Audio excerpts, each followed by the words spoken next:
a woman scorned. What the hell happened to your face? A woman's thirst for revenge can be much more powerful than a man's.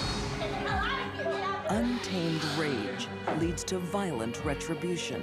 It was just a frenzy of killing. A cold-hearted mother takes terrible vengeance. Jessica sits and watches this murder. A murder she planned. And a jealous wife lashes out. She lost it. She was a wild animal. These deadly women felt they'd been wronged. Bent on revenge, they would take an eye for an eye.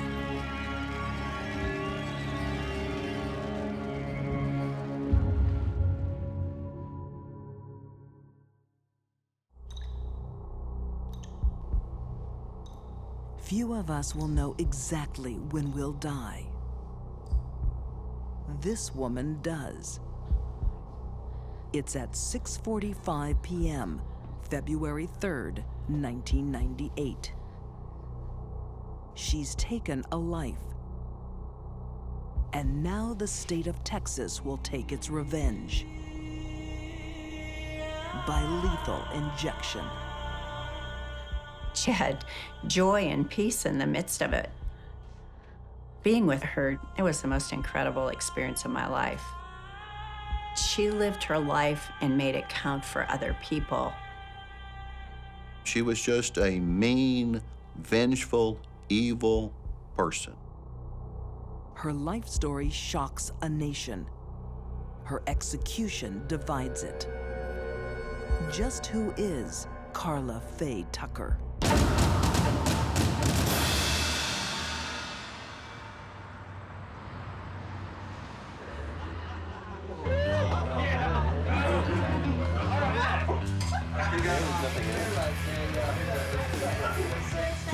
Years earlier, in Houston, Texas, she's a party girl. Booze, drugs, sex.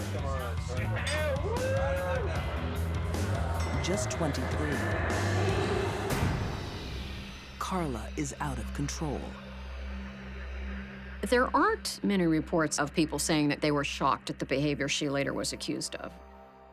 Karla had lots of problems, and everybody knew them. She's been abusing drugs since elementary school. Bouncing between frenetic highs and crashing lows. She develops a frightening temper.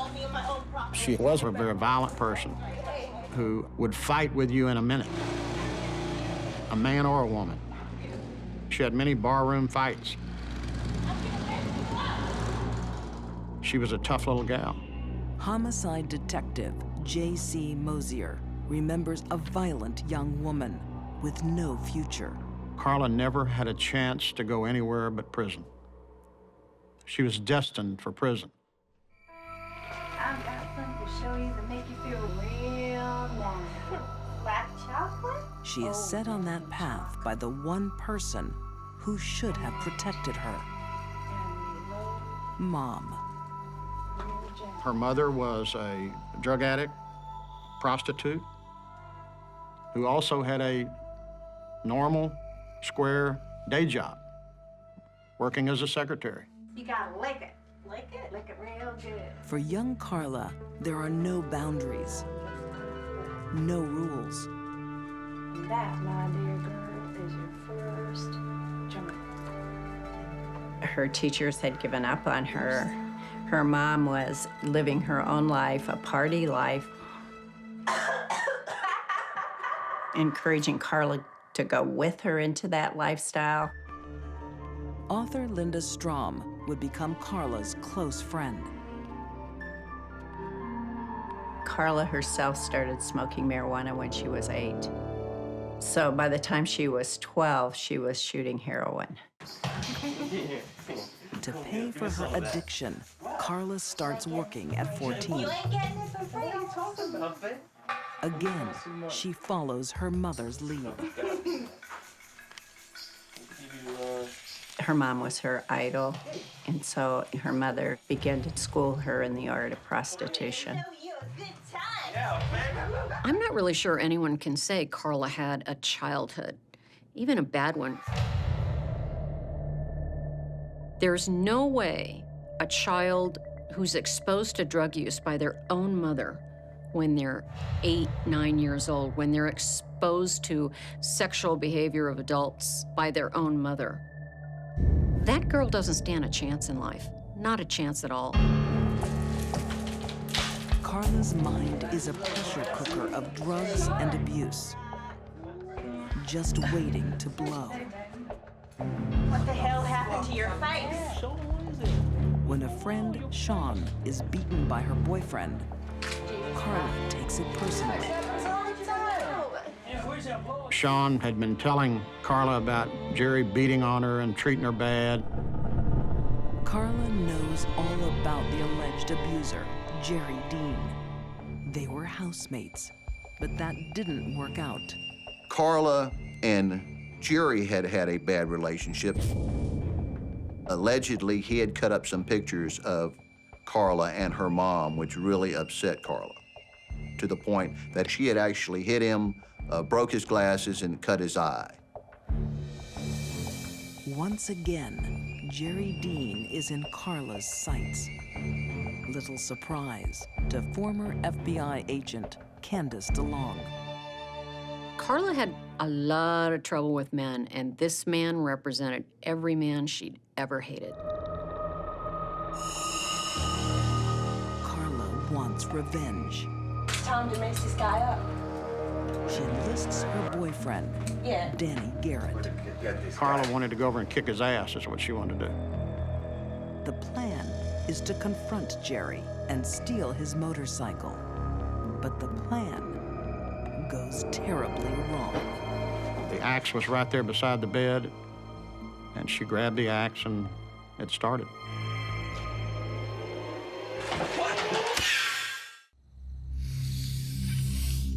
After a wild 3-day party of booze and drugs, most of Karla Faye Tucker's friends have passed Gotta do out, something about it, Danny. We gotta do something about it. It's gotta be taught a lesson. but not Karla and her boyfriend Danny. Get it for you, baby. They're high and plotting revenge. Gonna do it? Let's get it, baby. Let's get it. She had so many drugs in her system, almost a dozen, which included things like methamphetamine, Dilaudid. She had uppers and downers. This is an enormous number of drugs. Forensic pathologist Dr. Janice Amatuzio says Karla is in an altered state. This cocktail would certainly have put her out of her mind. Their victim, Jerry Dean, has no idea of the approaching storm. He's clashed with Karla before, but this time will be the last.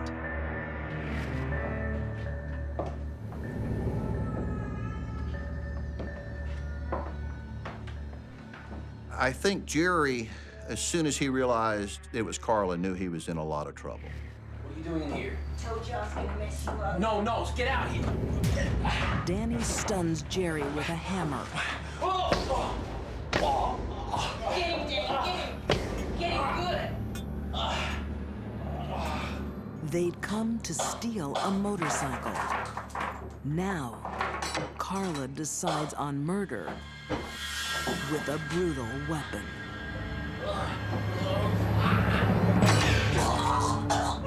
Karla started swinging the axe on Jerry. Do you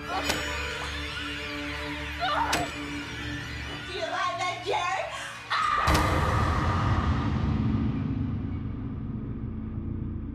I just think it's an accumulation of booze and drugs and her intense hate for Jerry. A pickaxe is a heavy instrument. It is used to penetrate deeply, to deliver a large amount of force over a very small area. It's going to cause tremendous crushing injuries, fracturing of bones, tearing and ripping of blood vessels and nerves. Jerry was struck around 35 times, as I remember. Karla's frenzy might have ended there. But something moves.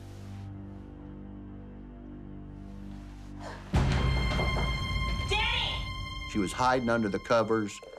They didn't know she was there. I'm sure she was just hoping they would finish and go away. Deborah Thornton is having a one-night stand on the wrong night. She was just an unlucky person being at the wrong place at the wrong time. The surprise witness must be silenced. Deborah first was screaming for her life, and then she was in so much pain, she was screaming for them to take her life. Deborah Thornton told them, please just kill me and get it over with. And Danny continued to hit her until she was dead. And they left the axe embedded in her chest. A horrible, terrible scene of violence. It left a lot of us who had been homicide detectives for quite a while. We were amazed at the brutality of this kind of crime. But this shocking case proves easy to solve. Because Karla is proud of what she's done. She wanted to cement her reputation among her friends as a badass, as the toughest girl in Houston. Houston's tough biker crowd give her up to police.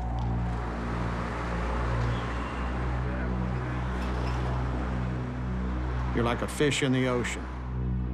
If you open your mouth, you get the hook. Karla shows no remorse. She says in this eerie, squeaky voice, hell yes. That was her answer to whether she enjoyed the killings, and that was my answer to whether or not the jury should give her the death penalty.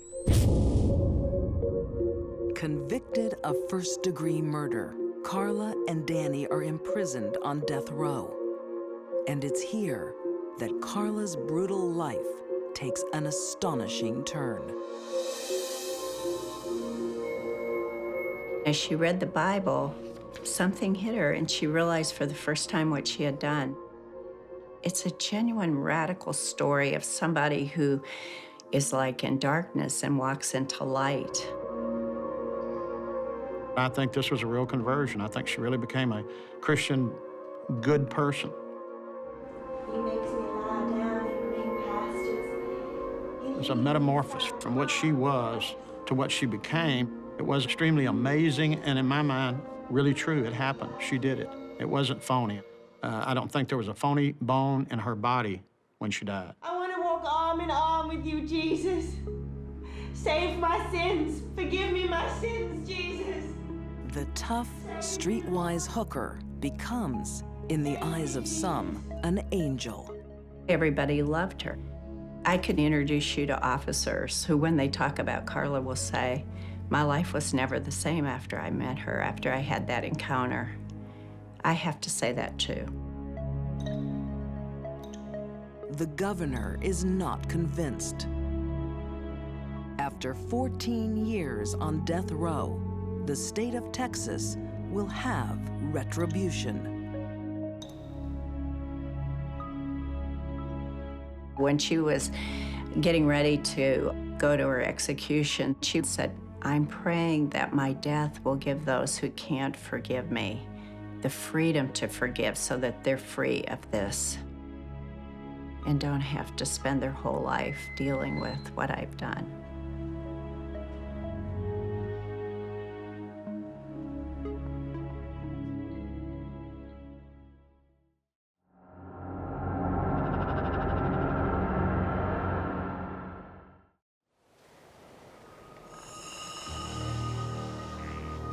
When a burnt-out car is found deep in the forests of Georgia, police smell something strange. I smell some burning meat. Smell some flesh burning. And there's probably some poachers, you know, they shot a couple of deer and they're in the trunk. Sheriff pops open the trunk, looks down and says, "Those aren't deer, those are human beings." Both of their bodies were riddled with bullets, many, many more than was necessary to kill them. They are victims of the deadly revenge of a ruthless woman. Jessica McCord. She's at the top of the list of the worst people I've ever prosecuted.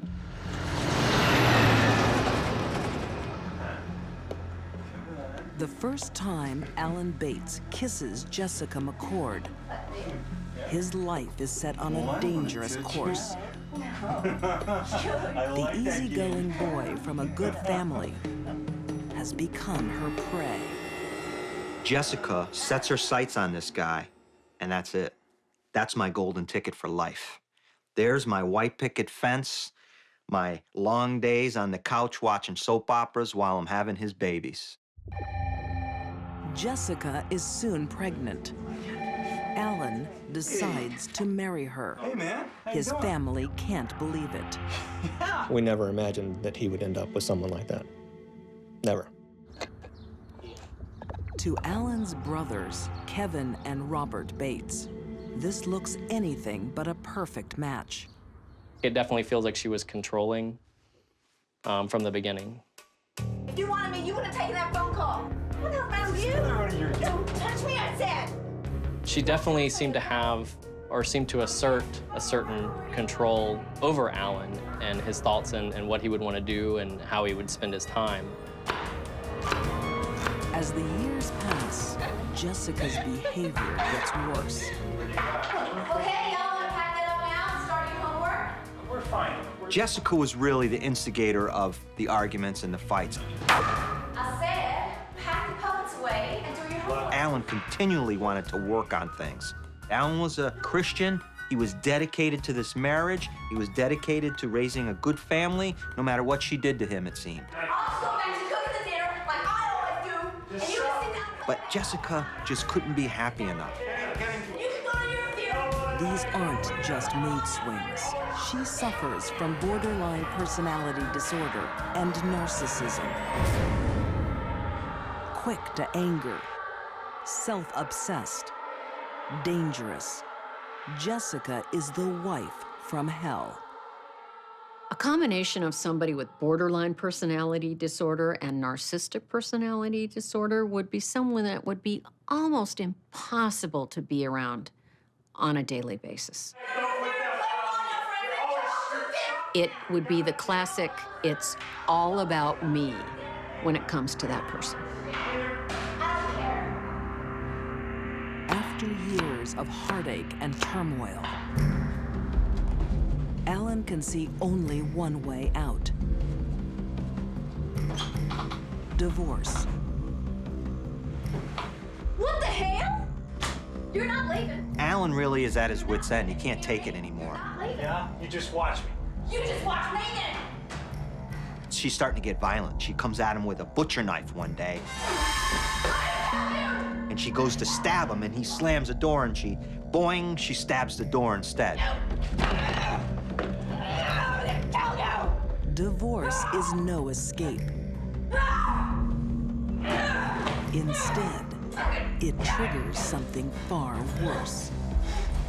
People with Jessica's personality disorders are not the kind of people that are going to be able to sit down with a spouse and work out the issues of a divorce or separation and child custody issues.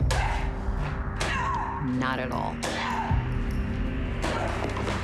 Nothing will make her happy. When she gets what she wants, she'll want more. Vengeful Jessica declares war on Alan. The children are her weapons. Jessica really begins to torment this guy with his children, using these children really as pawns in this game of chess. Author M. William Phelps says Jessica is a master of mind games. Visits would be planned with his children, and they wouldn't be there. He'd try to call him on a telephone. Jessica would say, you can't talk to him. Meanwhile, she turns around and tells the kids, see, he never calls you. He doesn't want to visit you. Ain't your daddy here yet? She's a narcissist, and she enjoyed that their life was her stage. And the players in this drama were Alan and those kids. And she had control over it all. That's one thing that Jessica loved to have, and that's control. You said I'll be able to see the kids. When a court gives Alan access, she ignores it. Well, I don't know, maybe next week? You know. Nothing that the court said was ever going to influence Jessica's decision to even let him see the girls. I want to see the kids. She went as far as to try to change their names and put them in a different school. And then when we found out where they were, then she pulled them out and homeschooled them. And it was all in a kind of a desperate attempt to hide them from him. The court will not be defied, and Jessica is briefly jailed for contempt. She makes a terrible promise. Someone has to pay. Whatever Jessica wanted, Jessica was going to get. And if it required murder, that was fine.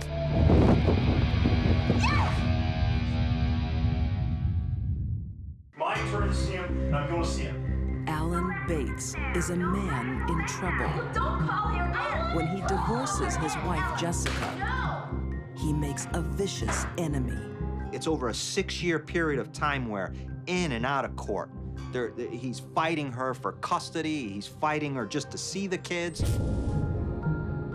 Alan makes a fresh start with new wife, Tara. I definitely feel that Tara was Alan's soulmate. She brought new life back into Alan when she came into his life. Jessica, I'm sorry, I don't think I... Jessica has found someone too. Of course we can do this. I'm not gonna lose my girls, okay? I'm just not. In That's it. Jeff McCord, she once again has a man she can control. You know what to do. We've talked about it. Jeff is the kind of guy who would, if he loved a woman, would believe anything she told him. Think about it, think about it. But Jessica isn't getting on with life. You're not gonna hang. We talked about it. She's getting revenge. Do it for me. Alan was gonna ultimately get those kids away from her, and she could never allow that. She could not allow him to win. Is this what you want? Huh? She has a wicked plan. Nah, I mean it. Jessica goes to her husband, Jeff, and she says, Jeff, you gotta help me do something. The only way we're gonna get rid of him, because he's such a nuisance in our lives, is if you kill him. And Jeff McCord, a cop, he's a cop. His job every day is to save lives, keep justice, and stop violence. Says, well, we gotta come up with a plan.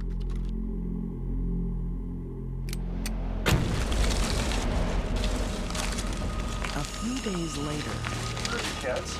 as planned, Alan and Tara arrive to pick up the children Hey! Hey, where are the kids? Oh, they're inside. The girls and want walk to straight into a death trap. Come on, come on.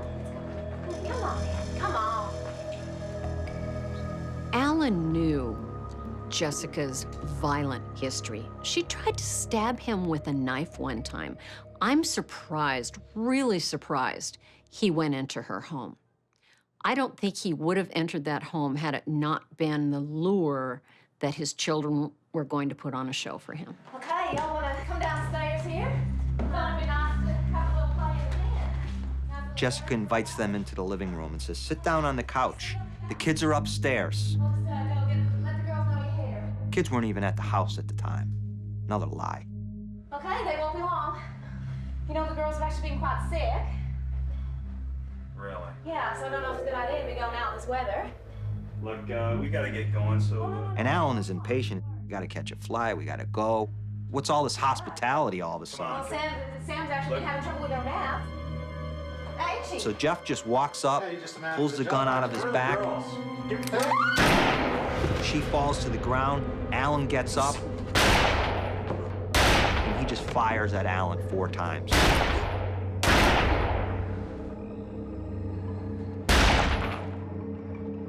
While Jessica sits and watches this murder unfold in front of her eyes, a murder she planned.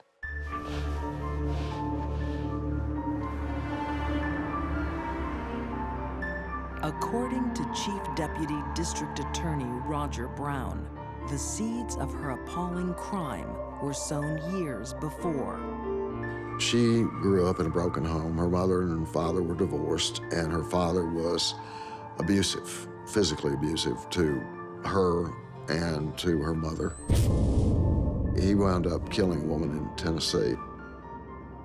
I don't necessarily believe in the bad seed, but maybe she got it.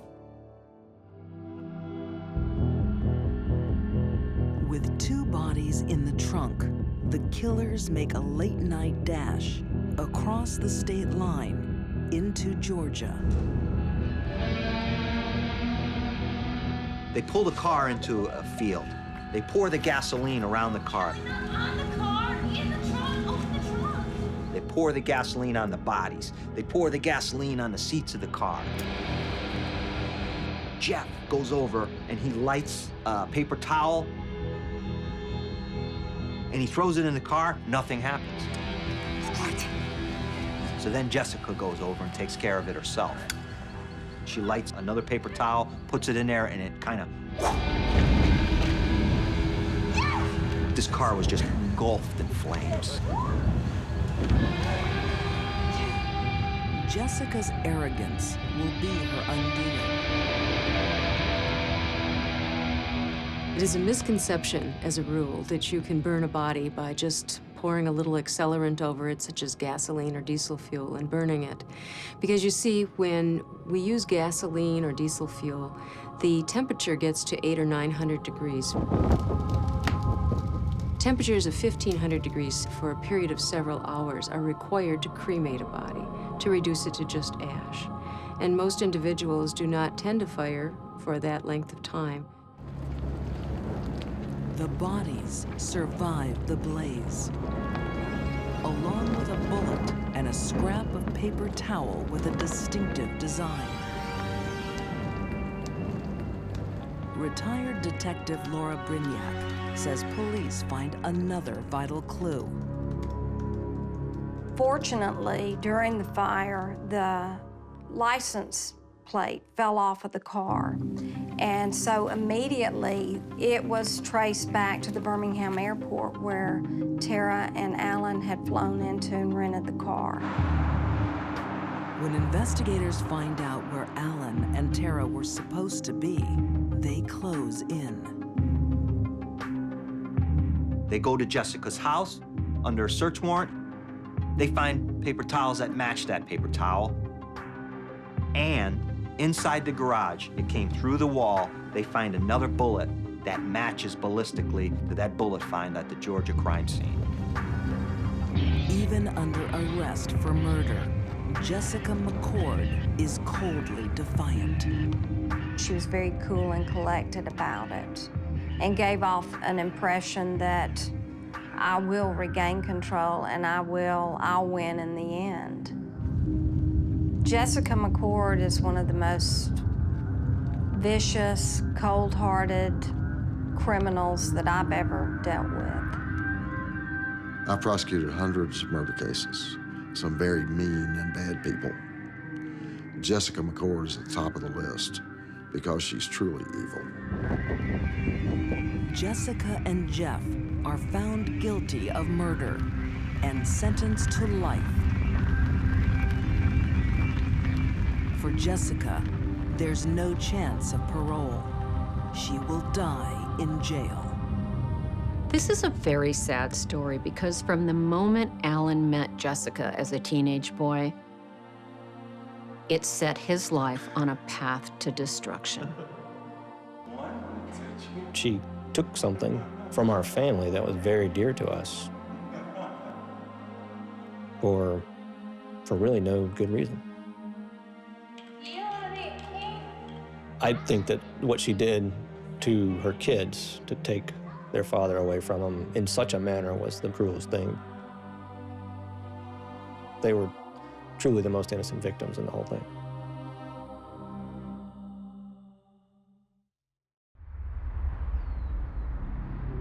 For some women, the burning desire for vengeance is a dangerous emotion.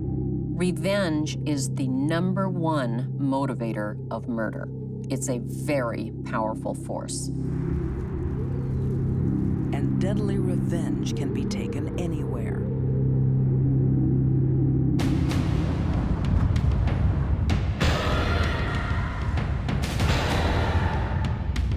Even the lobby of a 4-star hotel. Clara Harris, by all accounts, is a really wonderful human being. For this one brief moment in her life, she lost it. She was a wild animal.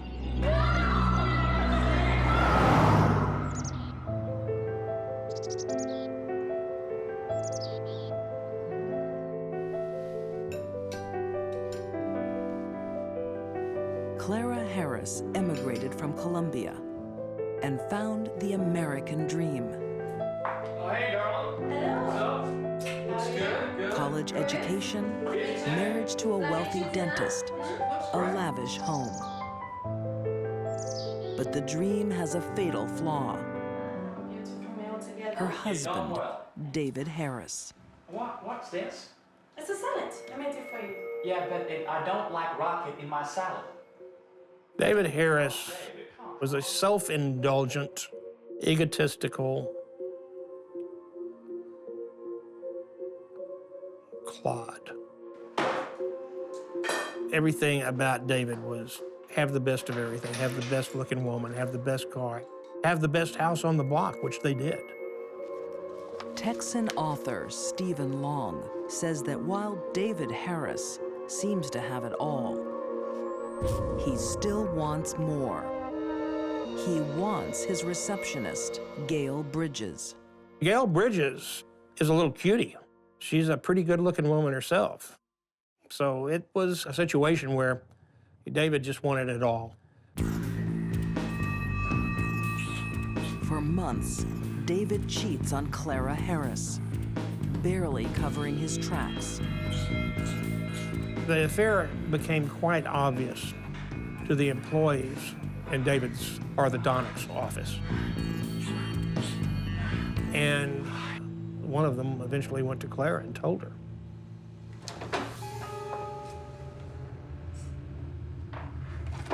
David's affair will become his death sentence.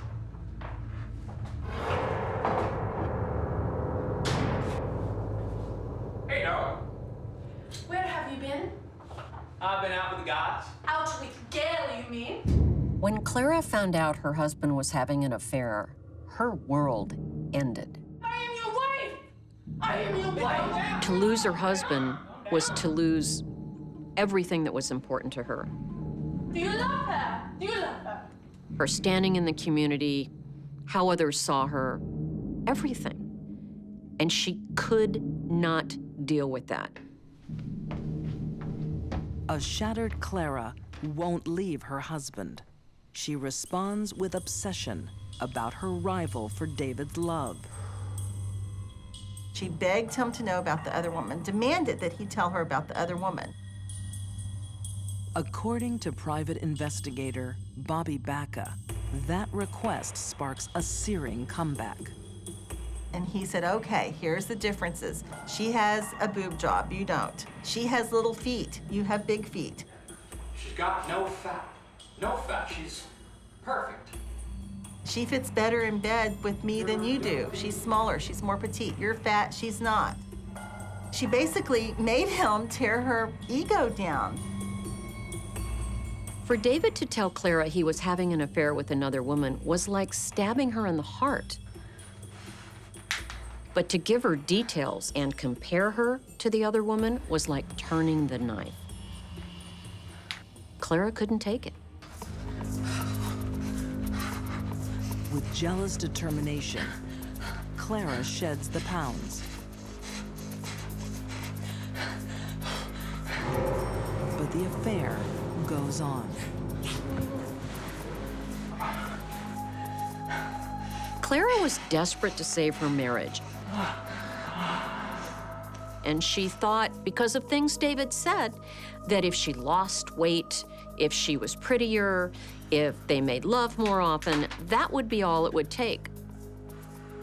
But those are very shallow fixes for a very damaged marriage. Soon, the damage to her marriage will be complete when Clara takes matters into her own hands.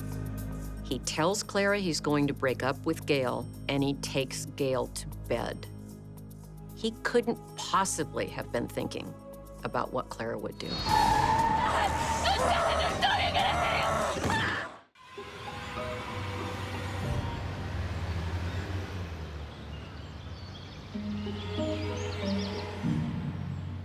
On an upscale Houston street, in a lavish house,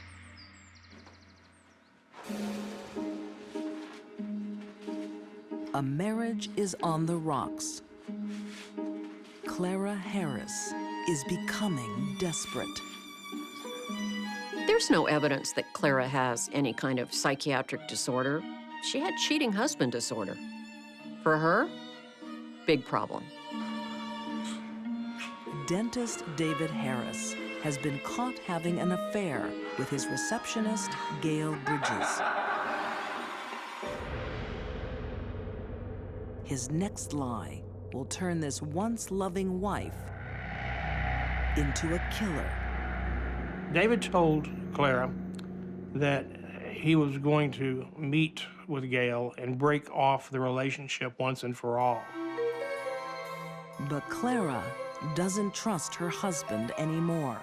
She goes to private investigator Bobby Baca. She said, here's all the case information. He's going to meet her tonight.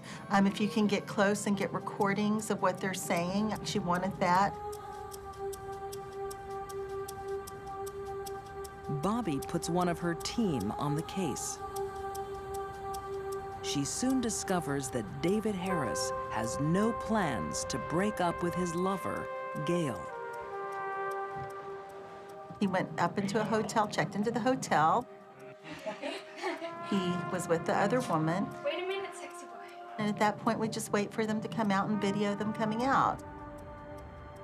And there's no reason why a married man would be alone in a hotel with another woman unless there is adultery. Oh, I can't believe it. And he lied to me and he's down here. Right, Mom. I'm so sick of it. Mom.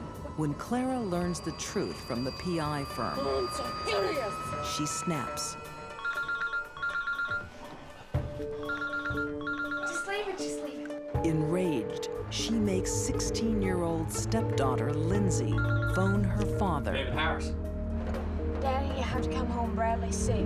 with a lie to lure the lovers out. All right. Okay. Good. Thank you very much. And that is where our story really becomes incredibly violent, because she saw them come downstairs, get out of an elevator, hand in hand.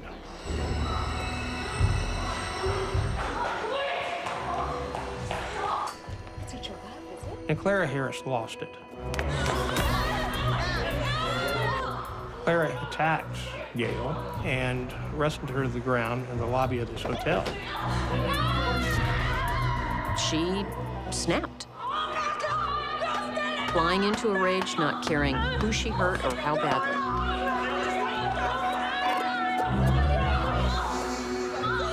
It's more than just a struggle. Clara's vengeful fury is shocking.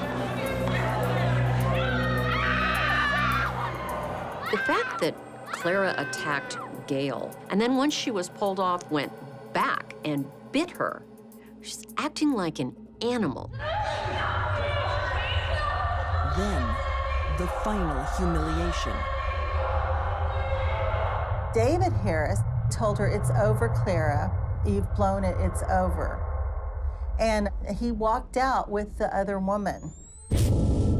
But it isn't over. This fight is about to enter its final bloody round. I don't think there was much going on in Clara's mind at the time of the attack. Just needing to destroy the two people who had destroyed her. If she had a gun, she would have shot them right there. If she'd had a knife, she would have stabbed them. She had her hands, she had her teeth, and then she had her car.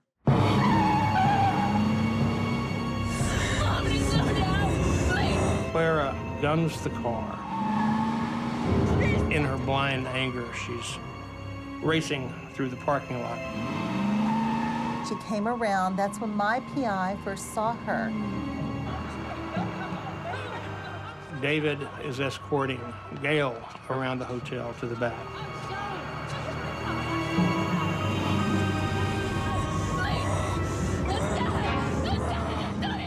David pushed Gail.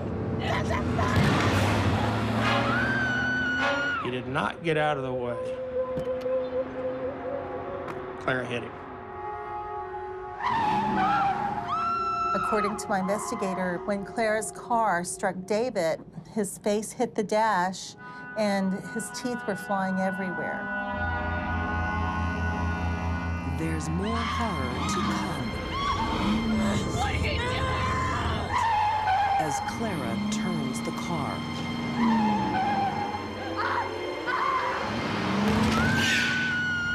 And then began this circuitous route of her coming back around to run over him again and again and again.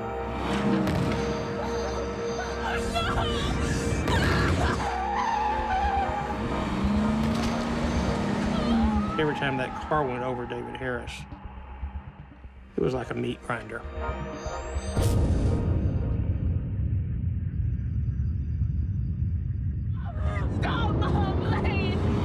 From the passenger seat,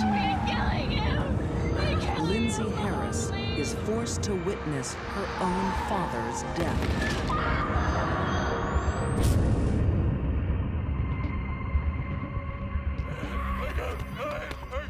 Clara stopped the car and got out and grabbed David, who was at that time barely breathing. And she picked him up and said, "David, look at what you made me do." Clara Harris is found guilty of first-degree murder and sentenced to 20 years in prison. I think Clara killed David because David killed their marriage. After years of belittlement and an ongoing affair, Clara could not be pushed any further. The only way to end that kind of pain was to kill the source of the pain. It's lucky that Gail wasn't also killed. The problem is that Clara Harris loved David too much. She loved him to the point that she was willing to kill to keep anyone from having him. Unfortunately, it was David who she was willing to kill.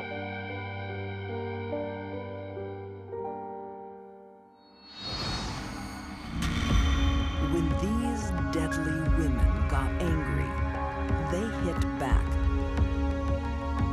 Karla Faye Tucker couldn't control her explosive vengeance.